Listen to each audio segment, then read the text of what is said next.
This is Bloomberg Businessweek Daily, reporting from the magazine that helps global leaders stay ahead, with insight on the people, companies, and trends shaping today's complex economy, plus global business, finance, and tech news as it happens. Bloomberg Businessweek Daily with Carol Massar and Tim Stenovec, live on Bloomberg Radio, television, YouTube, and Bloomberg Originals. And a very good afternoon, everyone, on this Friday, October 10th, 2025. It is Bloomberg Businessweek Daily, live from the Bloomberg Businessweek studio at Bloomberg headquarters in Midtown Manhattan. It is Bloomberg Businessweek Daily. That is not Carol Massar. That is Emily Graffeo. She's from the Bloomberg News cross-asset team. I'm Tim Stenovec. Emily in for Carol. And it is a day, Emily, where we are going cross-asset. Exactly. You look at investors piling into bonds, leaving Bitcoin, leaving stocks. We'll have a lot to talk about. We're also going to talk about eco as well. Bloomberg TV and radio, international economics and policy correspondent Mike McKee is going to join us very soon on tariffs, federal layoffs, Argentina, and more, Tim. Jayati Bharadwaj joining us as well from TD Securities on FX. And then we are going to the Middle East. There's a lot that investors and pretty much everyone around the world is keeping their eye on. Dana Stroul is going to be joining us. She's Senior Fellow of Director of Research at the Washington Institute for Near East Policy. And finally, the CFO of the publicly traded telecom company, Lumen Technologies, joins us soon. All that and more coming up over the next hour right here on Bloomberg Businessweek Daily. But back to those markets, and here he is, Charlie Pellet. Thank you very much, Tim and Emily. Indeed, lots going on. We got you covered. Going to be very interesting to see how things shake out at 4 o'clock when markets close here in the U.S. Right now, though, losses across the board with the Dow, the S&P, NASDAQ all slumping. A months-long calm on Wall Street screeched to a halt today when stocks erased early gains to touch session lows after President Trump threatened, quote, a massive increase of tariffs on Chinese products imported into the United States. So here's where we stand right now. Again, 2 hours to go ahead of the close. S&P down 1.8% at 6612. The Dow down 575, down 1.2%. The NASDAQ Composite Index down 580 right now. That is a drop of 2.5%. The Russell 2000 Index of small cap shares down 2%. Our Mag 7 Index is hit hard, down 2.7%. The 10-year at 4.05% with the 2-year currently yielding 3.52%. Spot gold is trading higher. Spot gold up 0.3%, $39.87 the ounce, but remains below 4,000. Silver above 50.09 right now, up by about 1.6%. And West Texas Intermediate crude down 4.3%, 58.86 for a barrel of WTI, and Bitcoin down 3%, 117,566. Sources tell Bloomberg AstraZeneca is expected to announce a deal with President Trump to slash drug prices. The president does have an event scheduled for 5 p.m. Wall Street time. We'll take you there as it all comes down. Right now, we do have shares of AstraZeneca. They are trading lower, down 0.3%. Again, recapping, stocks lower, S&P down 1.8%. And for on-demand news 24 hours a day, subscribe to Bloomberg News Now wherever you get your podcasts. I'm Charlie Pellet. That is a Bloomberg Business Flash. Hey, thanks for that update, Charlie. Do appreciate it. As Charlie mentioned, the S&P 500 down about 1.9%, off the worst levels of the day, down as much as 2% earlier in the session. I want to bring in Eric Weiner. He's senior editor, Equities Americas for Bloomberg News. He joins us here in the studio. Eric, when you are on our program, more often than not, it's because we're seeing volatility. Today, no exception. The reason we saw stocks move lower is over concerns of an escalating trade war with China. How is today different than, I don't know, rhetoric that we've seen in the past few months? Well, China is really sort of the tip of the missile on the tariff fears. So when the president said we are, going to massively raise tariffs on China and basically, unspooled this whole thing about rare earths, we knew immediately that the market was going to turn and it would probably get pretty ugly. So the question becomes what this actually means. If you look at where the market was, it was pretty toppy. Things were already getting to the point where people were on Wall Street were kind of wondering how much further it could go. So this is a good opportunity to step in and be like, okay, well, let's pull some stuff off the table. Let's see what happens over the weekend and go from there. The question is where we go at the end of this trading session and then next week. Because if this continues and it sticks around, things can get ugly. Talk about the nature of the sell-off that we're seeing right now. We have tech stocks moving lower. The most risk on parts of the market seem to be selling off in the worst way today.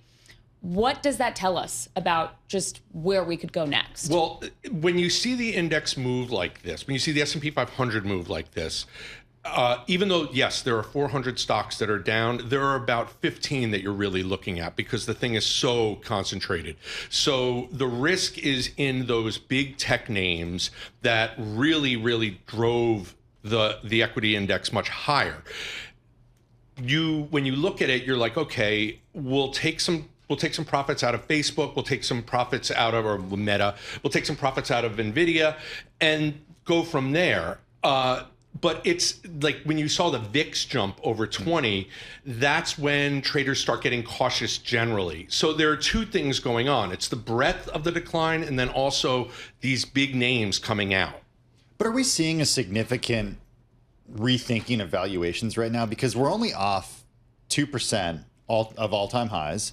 It's the worst day for the S&P 500 since April 21st. But if you actually look at what level we're at right now, it's the lowest that it's been since September 25th. So we're basically going back in time, 2 weeks. Yeah, it's exactly. We're back to where we were in, late September, way back was then. A record then too. And that's what I mean by we don't really know anything right now. When you talk about we're going to massively increase tariffs on Chinese goods, what exactly does that mean? Who gets hit?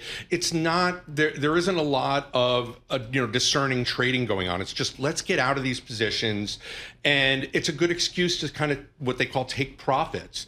But in terms of the actual risk and what's going on, we haven't had a 2% drop. The market has been incredibly calm. We haven't had a 2% drop, as you said, since April. We haven't had a 1% drop since August 1st. So this is one of those situations where why not get out of here right now and sort of see where we come back next week? Because the market has bought every dip. That's what we're kind of betting on from here, is that investors will step in and be like, okay, well, there was a sale.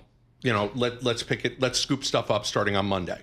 What would you need to see in the market to say that this is not going to be another dip that's going to be bought? Would it be, more declines Monday, Tuesday, Wednesday? Would it be a certain sector selling off? What would really generate some concerns here that the rally is not going to be sustained? When you start seeing it become really broad-based. So, we look at two measures of the S&P 500. You look at the S&P 500 equal weight, and you look at the S&P 500 regular. The equal weighted version means that there's a lot more breadth in there. You can sort of see what's going on. Right now, the S&P 500 is performing way worse than the equal weighted version of that. And that will flip. If that gets ugly, if the S&P 500, if the equal weighted version comes down with the regular version, then you start thinking, wow, and it starts holding, because we need to sort of see it happen for a couple of weeks for this to go on. Then you start thinking, well, maybe we're actually getting some repricing. But we aren't seeing that. I really want to stress, we are not seeing that right now. Eric Weiner, thanks so much for joining us. Senior Editor, Equities Americas for Bloomberg News, joining us here in the Bloomberg Businessweek studio. Eric, don't go far. We might be calling you back a little later today. I do want to bring in Michael McKee, Bloomberg TV and Radio International Economics and Policy Correspondent. He joins us also here in the Bloomberg Businessweek studio. As we've been talking about, Mike, markets lower on fears of an escalating trade war. You're a macro guy. You're International Economics and Policy Correspondent. Is this a rethink of U.S. U.S. policy, U.S. trade policy? It's just a social media post. Yeah, I think, there's a couple things going on, and I think Eric's right that the markets are using this as an excuse to sell off, because we don't know exactly what's going to happen. The Chinese have said that they're going to put new restrictions on rare earths and super magnets and things like that that have been under discussion. And Xi and Trump are supposed to meet at APEC later this month and talk about this, and there was thought that they might reach some kind of deal. Some analysts think that this is basically the Chinese trying to get some negotiating leverage. And Trump doesn't want to be backed into a corner, so he's negotiating back in the kind of language that he tends to use.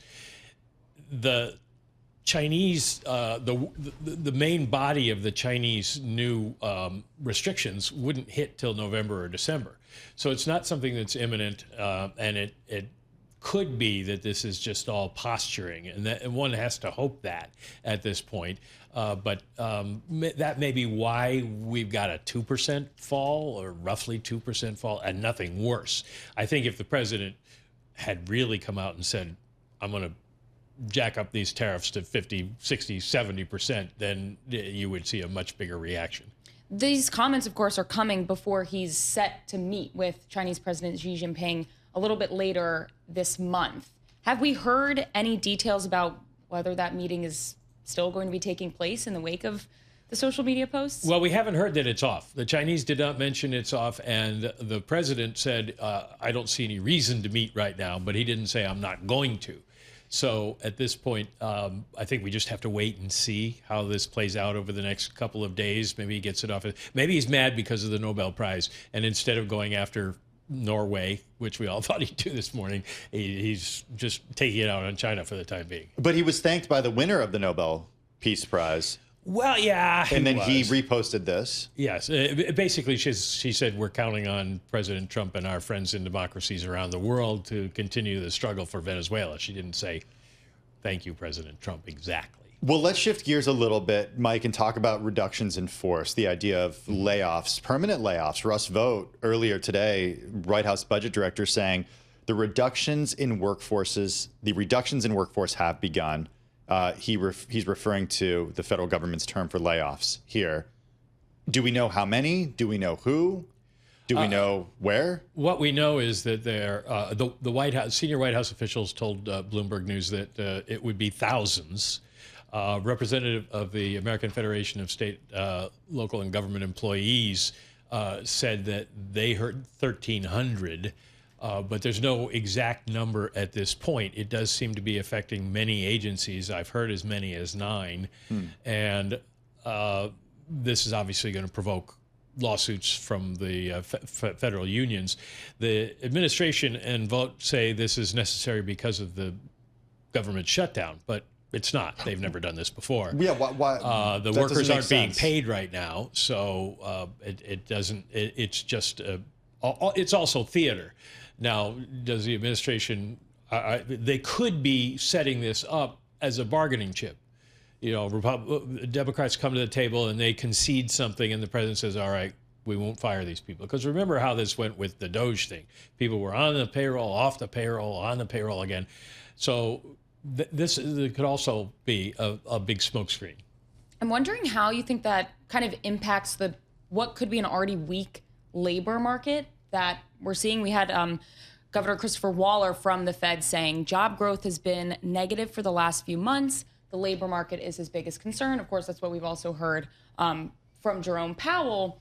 These firings, wouldn't that make the labor market even weaker, or is it not quite related? There's not enough people getting fired. I mean, is it terrible for them individually? But at this point, if you said thousands, I mean, there are something like 2 million federal employees. So it wouldn't mean that many people are going to affect the economy, but it does contribute to the overall sense that the country is not doing well, that the economy is not doing well, and that may hit consumer confidence. And the more layoffs you have in your neighborhood, the more you start to worry about yourself, and then you cut back on spending, and that's how recessions begin, basically, is a confidence matter.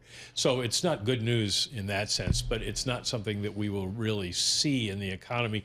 What ends up happening with government shutdowns is spending is delayed, but it's not completely gone. People will get their back pay, in theory. The administration's threatened that too, but the law says they get paid, and then they'll go make the important payments that they have to make. And I'm sure they'll use their charge cards for groceries and things like that in the meantime. Well, speaking of getting paid, Argentina is about to get paid to the tune of $20 billion. Is it fair to call this a bailout? It's fair to call it a bailout, but they're not really going to get $20 billion from the U.S. Essentially, they're calling it a swap line, which it isn't exactly either. The swap line is an agreement between two central banks, one that needs dollars, sends money to the Fed, and the Fed sends the equivalent amount in dollars to them so that their companies in that country can pay their dollar denominated bills, and then they send it back. And when the crisis is over and the Fed sends them back their money. This is more like a rescue package along the lines of what happened with Mexico in 1994, where the U.S. used the Exchange Stabilization Fund and agreed to guarantee Mexican bonds that couldn't be sold because there was a concern about whether or not they would default. And so the U.S. guaranteed those. The U.S. bought some of the assets. They didn't give Mexico cash directly. And I don't think we're giving Argentina cash directly, but it'll be a system set up like that. Is it a little different than Mexico back then, though, because we share a border with Mexico? The stability of Mexico is in our best interest because it's such a large trading partner, at least right now. I mean, Argentina is a little bit of a different story. It seems more political. Well, there's definitely a political angle to it, and it just kind of depends on what your cynicism meter goes up to. Argentina is obviously a poster child for bad financial management. They owe the IMF billions and billions of dollars. They've defaulted something like 23 times. And you could argue that it could be a sort of economic domino in the way we saw things happen in the Asian financial crisis. But there's also the idea that a lot of the hedge funds that hedge fund leaders who worked with Scott Bessent over the years have loaded up on Argentine debt, distressed debt, because they can buy it at a discount.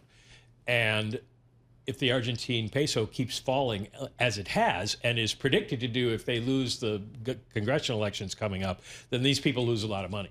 And if the U.S. can prop up the peso, then it helps Bessent's friends. Now, I don't have any evidence one way or another, but the New York Times is reporting this. Paul Krugman did a column on it today. So that is something for, I don't think you have to go as far as a tinfoil hat. Maybe saran wrap hat or something like that that could be. Maybe it's in the same drawer where you would find the tinfoil. Well, and you get in these situations, you get people who are nervous about the impact on American investors and funds. We saw the same thing happen with Greece, and Greece was definitely going to default, but it was handled very gingerly so that it didn't cause systemic problems. Well, this coming from the Treasury Department, but certainly the next Fed chair might be thinking about the implications of this.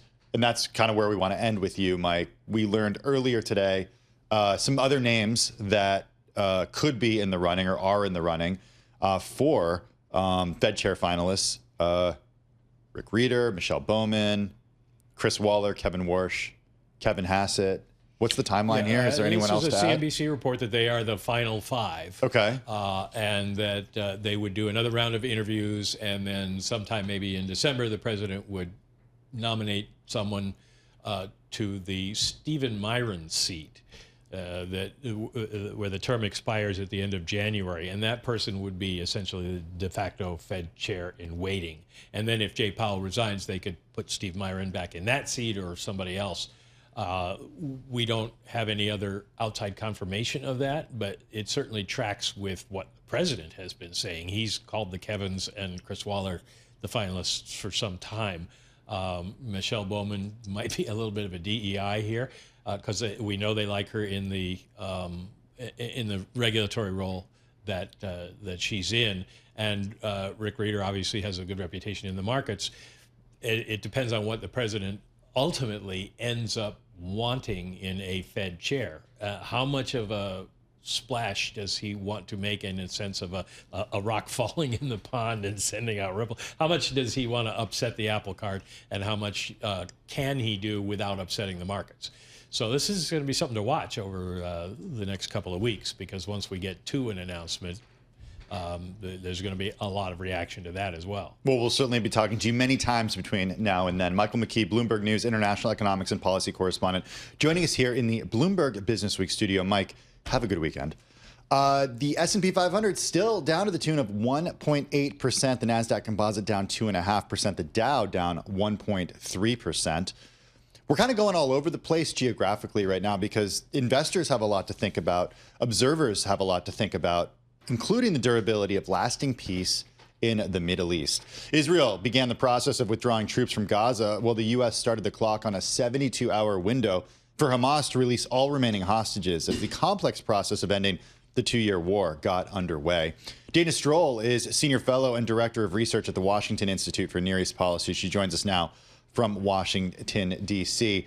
Dana, good to have you on the program today. Is this the beginning of lasting peace in the region?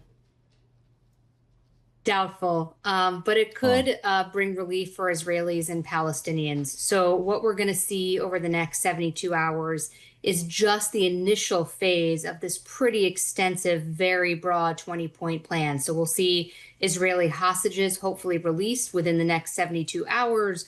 We'll see Palestinian prisoners released from Israeli jails.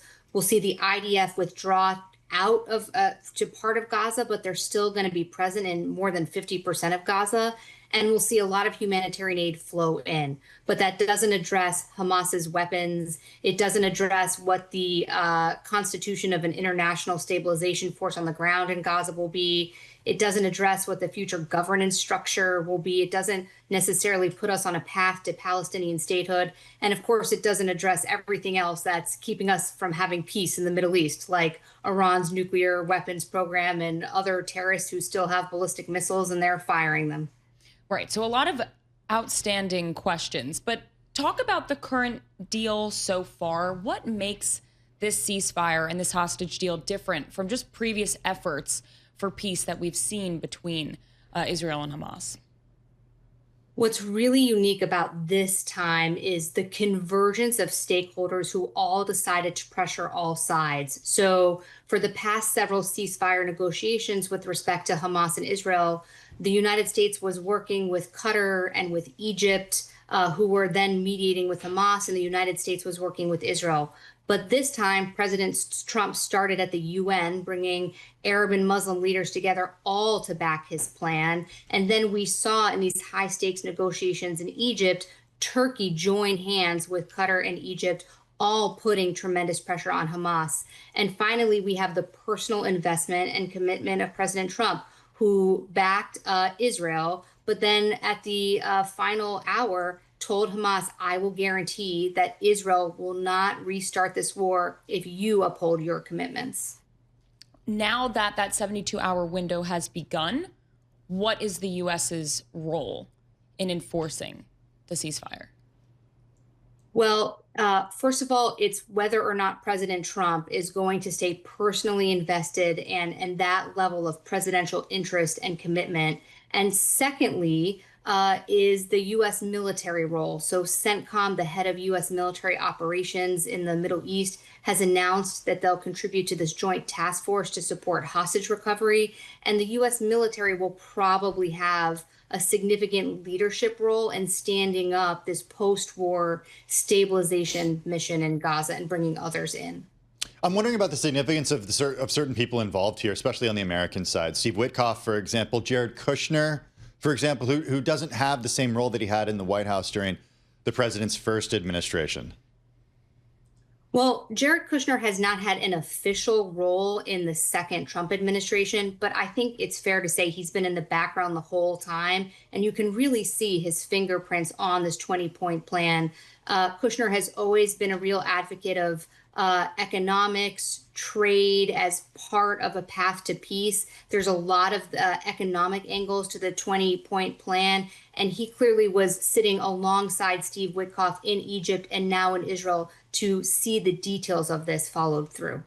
What's the right way to think about what happens in Gaza if there is lasting peace, the power vacuum, who actually comes to power there, and what their views will be?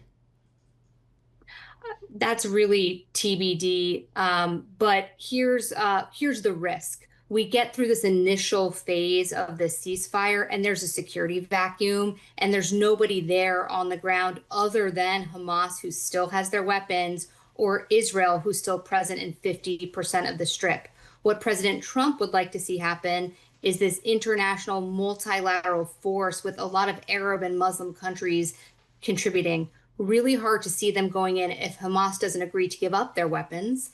And I think the leaders of Hamas understand that if all 20 points of this plan are implemented, that means surrender for Hamas. They have to commit to peaceful coexistence with Israel. Hard to see a terrorist organization doing that. And if they leave, then they're surrendering everything that they've worked all these decades to build up. So the likelihood is actually more instability and more violence in the short term. The hope is that if this peace plan is implemented, we actually have a chance at Palestinian self-determination in Gaza and also in the West Bank. You noted that Hamas accepted this deal under military and international pressure.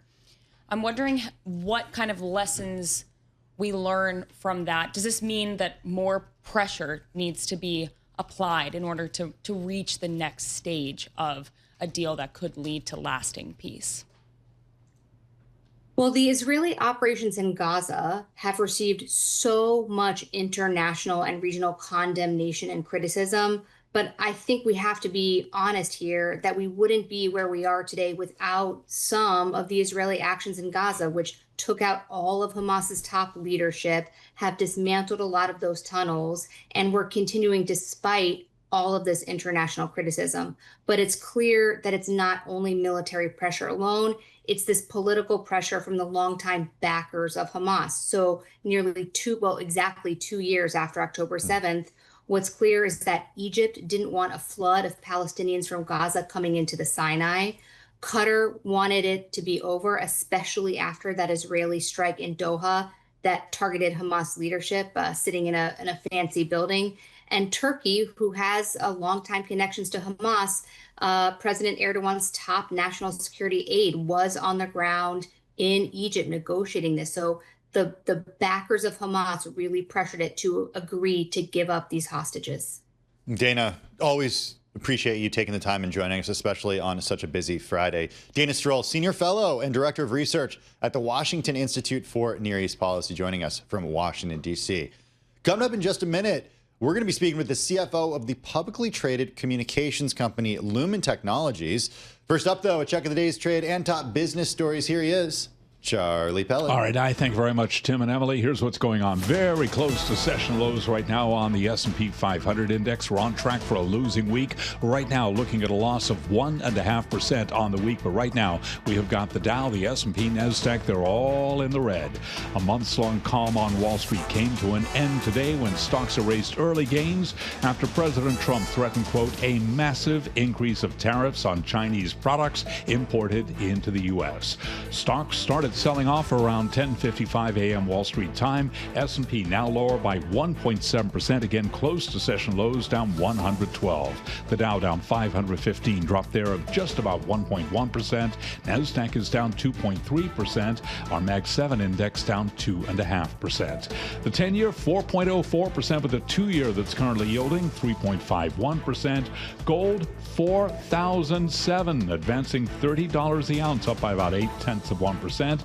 And we've got silver back above 50, 26 the ounce, up by 2%. Johnson & Johnson is in talks to purchase Protagonist Therapeutics. That, according to the Wall Street Journal, citing sources. J&J down 0.5%. It reports earnings next week. Protagonist up now by 33%. I'm Charlie Pellet. That is a Bloomberg Business Flash. Hey, thanks for that update, Charlie. Do appreciate it. It is time for another edition of the CFO Briefing. This week, we are joined by Chris Stansbury, Chief Financial Officer and EVP of the Louisiana-based publicly traded global communication services company Lumen Technologies. Market cap of about $6.8 billion. Shares so far this year up more than 25%.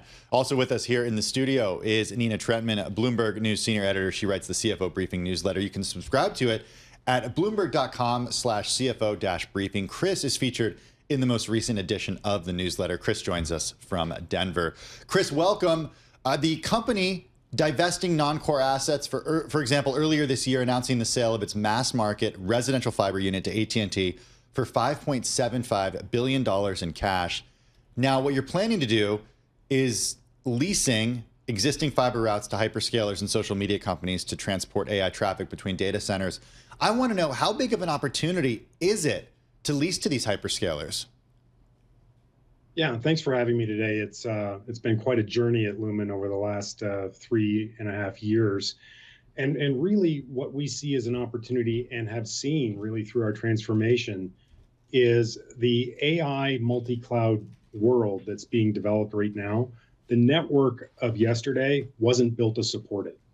And if you really think about the economics of AI and the economics of a GPU, you want to keep that GPU fed as much as it can consume so that they're spinning constantly, and that's where you get the economic benefit. So the problem with the network that has existed so far is that as those data loads get spread further and further away, as data centers are in search of power and cooler temperatures, there's latency problems and there's access problems. It takes a long time for networking to adjust. So what we're doing is building a mesh that basically goes anywhere to anywhere, where the customer on demand can move those workloads where they need them in super low latency manner. So that's the big change. And so it's not just hyperscalers, it's really the full connectivity between the hyperscalers running those clouds, the hyperscalers obviously building those AI algorithms, and large enterprise customers who are on the AI journey now and will be using it much more heavily in the future. Chris, thanks for joining us again. It's great to chat. Just wondering, with the AT&T deal and also what you've done in capital markets in recent weeks, you've really improved your financing structure. You're saving hundreds of millions in interest expenses a year. Talk to us a little bit about that. Yeah, if you go back in time when we all joined Lumen and saw this opportunity, the balance sheet was not our friend. We had a lot of debt. Half that debt was due in 1 year. It was due in 2027. And that was job number one. We really needed to strengthen the foundation of the company so that we could go do the things that we're executing against today. So that was really accomplished through a couple of things. One is we did the largest out-of-court debt restructuring in history. That's not quite 2 years ago. And that allowed us to push those maturities out a bit, but at a significant expense. Our annualized interest expense at that point was about $1.4 billion. But from there, we saw in the middle of those negotiations, we saw this opportunity with the hyperscalers.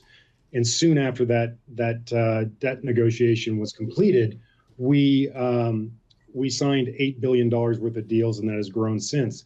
That allowed us to monetize an asset that has been in the ground for 25 years, which is conduit that we can blow fiber through to meet the needs of the hyperscalers in a fairly short period of time versus building new. And that's really the core enduring advantage of this business. And then we layer the digital on top of that. But the cash from those deals allowed us to refinance and delever. So we've made a number of moves so far this year.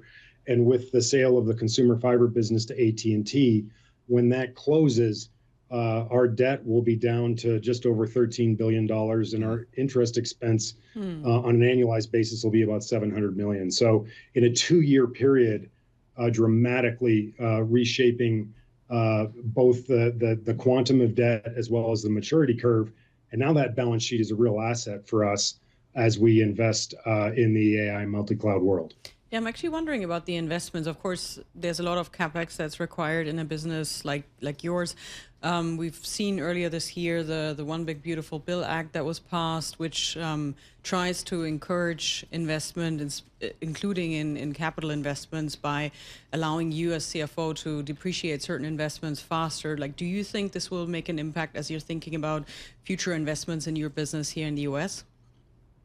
Definitely. If you go back to the 2017 legislation, that the big problem with that legislation is it created an unequal playing field between, say, more service-oriented or asset-light companies and asset-heavy or infrastructure companies. And if you look at where the administration is focused today, it's clearly around infrastructure. That's where I think the U.S. has the biggest challenges. Really, is making sure that we don't get too far behind with our infrastructure. So the recent legislation has leveled that playing field. And really that was around two things. The first is that there was interest deductibility limits that used to exist that have been relaxed dramatically because, again, asset-heavy infrastructure companies tend to have higher leverage. And then, to your point, the ability to accelerate depreciation to help on the tax side is significant. That reduces the risk that companies that are investing in infrastructure take on when they make those kinds of investments. So it's absolutely an opportunity for us. Chris, gonna have to leave it there, but you got to come back and join us once again. And I do remind everybody that Chris is featured in the most recent edition of the CFO Briefing newsletter. You can sign up for it at bloomberg.com/CFO-briefing. We've been speaking with Chris Stansbury, CFO and EVP of Lumen Technologies. Also joining us here in the studio, Nina Trentman, Bloomberg News senior editor. Sign up for that CFO Briefing newsletter. After an exciting week of Hollywood coverage with Screen Time, take another deep dive into the film industry with a brand new episode of Bloomberg Chief Future Officer. This one features IMAX CFO Natasha Fernandez. Tune into Bloomberg TV Wednesday at 9:30 Wall Street time. This is Bloomberg.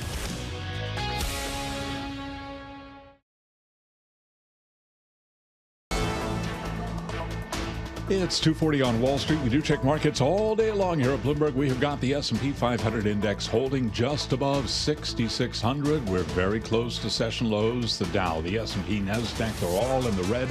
A 600-point drop right now on the Dow, down 1.3%. S&P is down 1.9%, down 127 points. NASDAQ down 585, drop there of 2.5%. A months-long calm on Wall Street came to a screeching halt today when stocks erased early gains to touch session lows after President Trump threatened, quote, a massive increase of tariffs on Chinese products.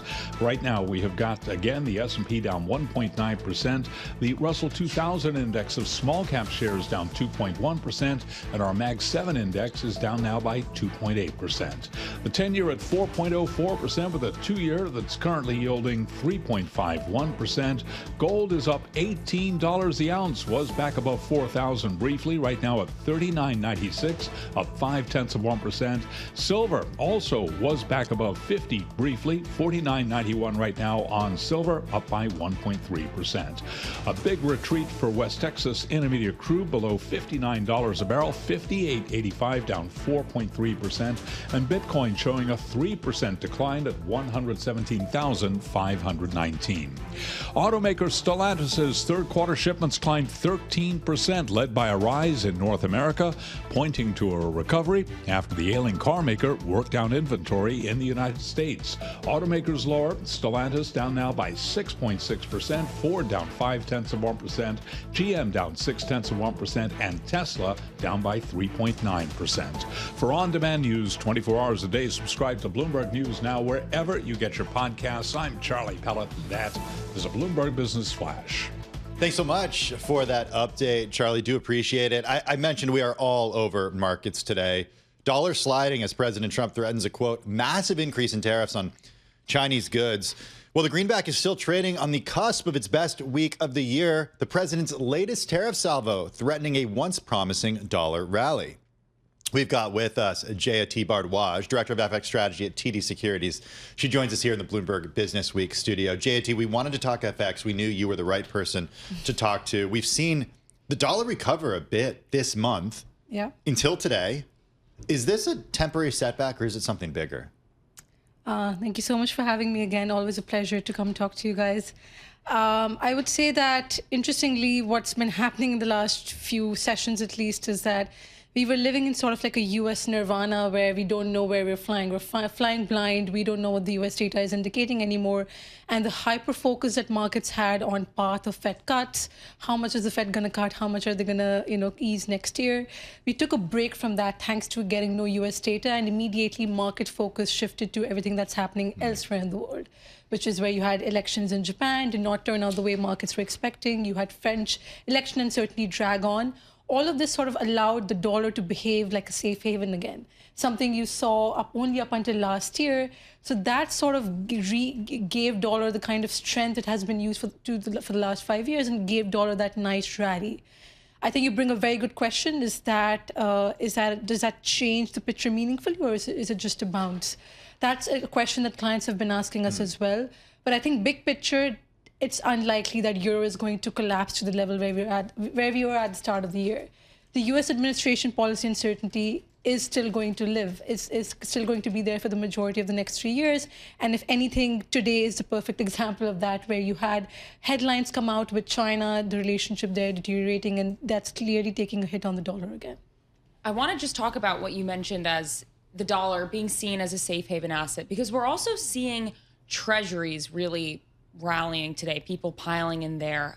How do you kind of compare which one, I guess, signals a weakening outlook for the macro picture? If traders are piling into treasuries versus the dollar, are there any signals we can glean from those moves? I think that's also like a good debate that people have had. Like, surely the dollar has had a very bad year, but you cannot say the same about treasuries, because you've not seen active signs of anyone dumping U.S. treasuries. In fact, the major holders out there, Japan, EM Asian central banks, while obviously they have been clearly buying gold and amping those reserves up, it's not as if they have deserted treasuries.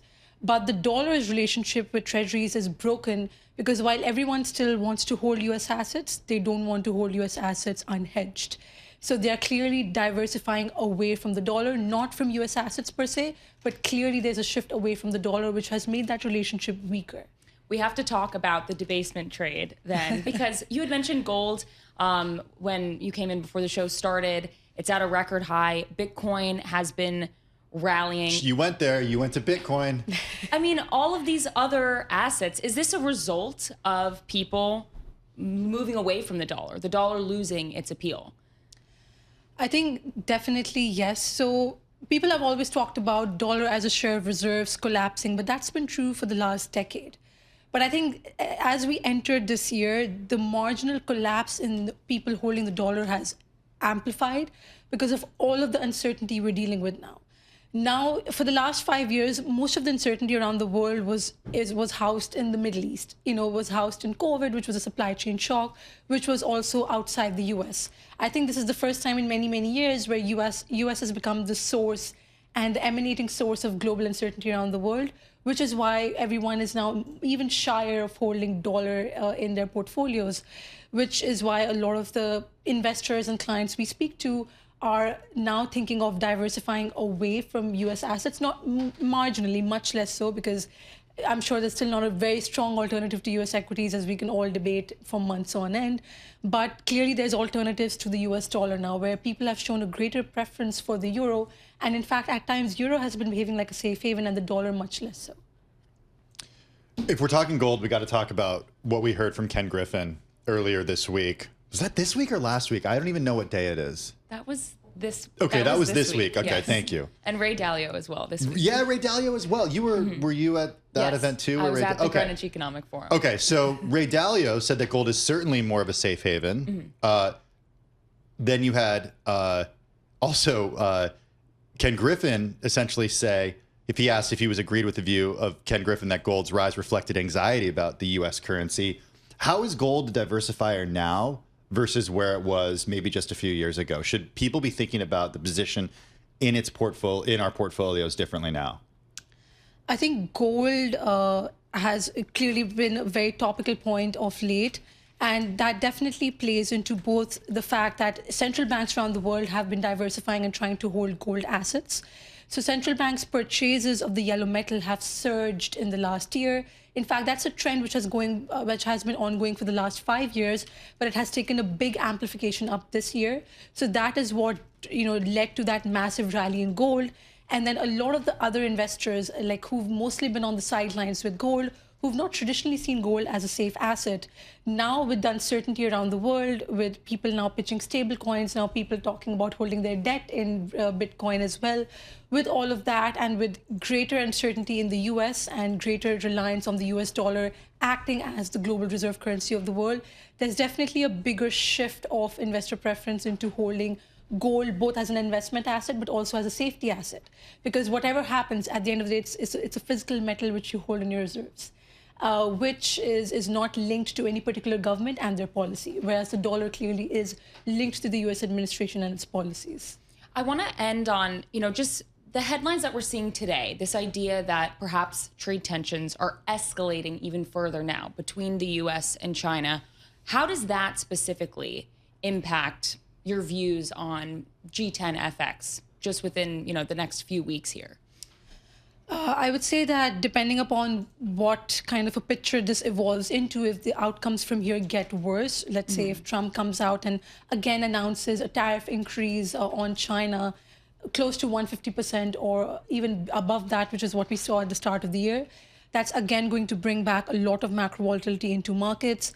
In fact, FX volatility has been heading lower. I think a lot of FX traders were frustrated with the move we saw in Q3. I think that's going to change. You will bring back a lot more volatility into the markets. I think there will be concerns on both sides. Both countries linked to China and Chinese exports, so euro can take a hit. Chile, the Chilean peso, which is usually linked to the outlook of copper prices, and China will also take a hit. The US dollar will also take a hit at the end of the day. So it will definitely be a lot more volatility and will hurt currencies in that way. Jayati Bharadwaj, Director of FX Strategy at TD Securities, here in the studio. In the meantime, we're seeing stocks hit a new low as we get into or close to the last hour of trading. The S&P 500 down right now by 2%. When we come back, some stocks that are on the move. This is Bloomberg Businessweek Daily. Get the latest. This is Bloomberg Businessweek Daily. I'm Emily Graffeo here with Tim Stenovec. Carol Massar is out today. We have a sell-off going on in markets right now. The S&P 500 down 2%. The NASDAQ 100, those technology stocks, down almost 3% right now. And investors piling into Treasury yields with yields falling across the curve.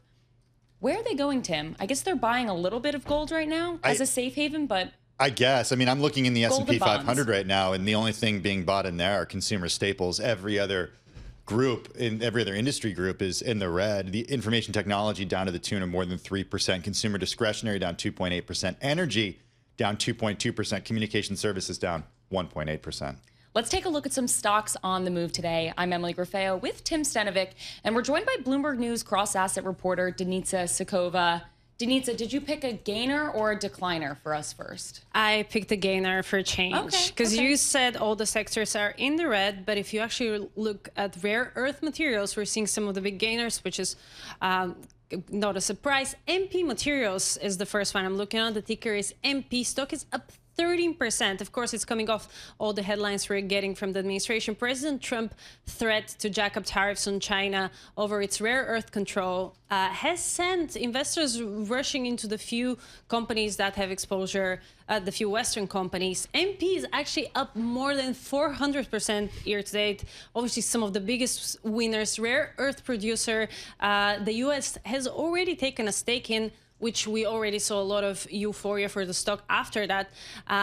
Trump said that the China export controls and monopoly on rare earth is a rather sinister and hostile move. In July, the U.S. Department of Defense agreed to a $400 million equity investment in MP Materials, through which the government will become the company's largest shareholder. The money will help fund a new manufacturing plant for rare earth magnets. So that's definitely a place everyone's been watching. It's been on a relentless rally, and even more today as everything is going down. 424%, a year-to-date gain in MP, ticker MP. Yeah, it's pretty amazing. USA Rare Earths up 200%. So far this year. I mean, a lot of that happening just really going back to September. Denitsa and I write about ETFs on the cross-asset team. It's interesting that one of the biggest rare earth ETFs, the VanEck Rare Earth and Strategic Metals ETF, REMX, is only up 80%. And then there's these individual holdings that are up so much bigger.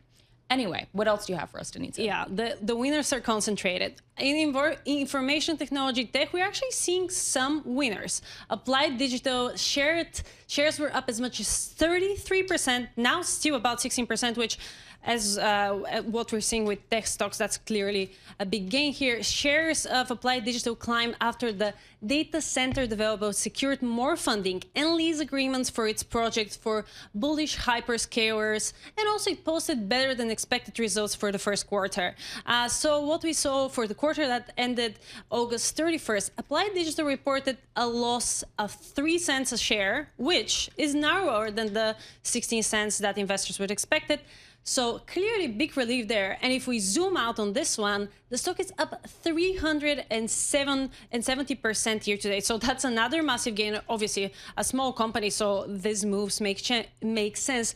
But the AI boom has been intensifying this race, especially for AI infrastructure. And this is one of the clear winners, even on a pretty bad day for the markets. Okay, I'm pretty impressed that of the 4 stocks you chose, at least 2 of them so far have been gainers today on a day when we're seeing such widespread selling. Let's go to some on the other side of the trade. Yes, we're done with the good news. Levi Strauss is having a pretty bad day. And this was before the tariff announcement, and it's actually connected with tariffs. It fell as much as 14%. Now it's about 12%. The apparel maker upgraded earnings guidance, but still fell short of higher investor expectation, and they blame it on the tariffs. They raised its full-year outlook, but warned that tariffs are starting to bite. And the problem is, it's really hard to calculate. They say they expect 30% tariffs in China, but increased its expectations to 20% for the rest of the world.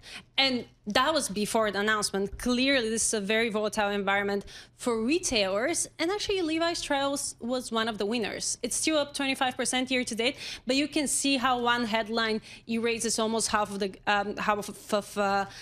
gains this year. Beyond Yoga, one of their brands, has actually been performing quite well. Revenue was 1.5 billion in the third quarter, in line with estimates. But still, this is not enough when tariffs are biting. Okay, we have 20 seconds to talk about some fertilizer. Yes, another stock that is suffering is Mosaic. Mosaic shares are down about 7%. The fertilizer company said the third quarter phosphate production fell below what management expected. We also have trade war implications here, so that's another stock that has been suffering, but it's still up to date. Mosaic, 25%. Ticker MOS. For more conversations like this, check out our new Stock Movers podcast. You can subscribe for 5-minute episodes on the biggest winners and losers in the stock market. Check out Stock Movers on Apple, Spotify, or anywhere you get your podcasts. Once again, a big thank you to Denitsa Sikova. She is from the Bloomberg News cross-asset team. We got a great 2 hours coming up right here on Bloomberg Businessweek Daily. We are squarely focused on the markets on this down day. The S&P 500 down more than 2%. NASDAQ Composite down 2.8%. If you're watching on TV, the close starts now. If you're sticking with us on radio, on YouTube, on Bloomberg Originals, we got a great 2 hours coming up.